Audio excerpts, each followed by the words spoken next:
নমস্কার। কবি দেবব্রত দত্তের কর্মখালি। পাড়ার মদন পাশ করেছে ইতিহাসে এমএ, চাকরি পাওয়ার চেষ্টা করে, যায় না তবু থেমে। মদন পেল গোপন খবর আলিপুরের জুতে, বন মানুষের চাকরি আছে, জানতে গেল ছুটে। বন মানুষের মুখোশ পরে থাকতে হবে খাঁচায়, মাইনে পাবে 700 টাকা, খাবার পাবে যা চায়।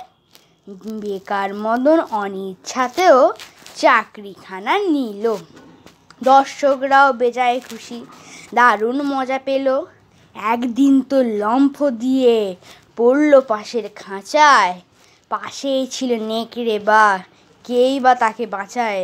হালুম করে বাবাজি যেই তুলেছে থাবা, বন মানুষ চেঁচায় বিষম, মরে গেলুম বাবা। বাঘটা তখন বললে কানে, উঠছো কেন ঘেমে, আমিও ভাই তোমার মতন ইতিহাসে এমএ। নমস্কার।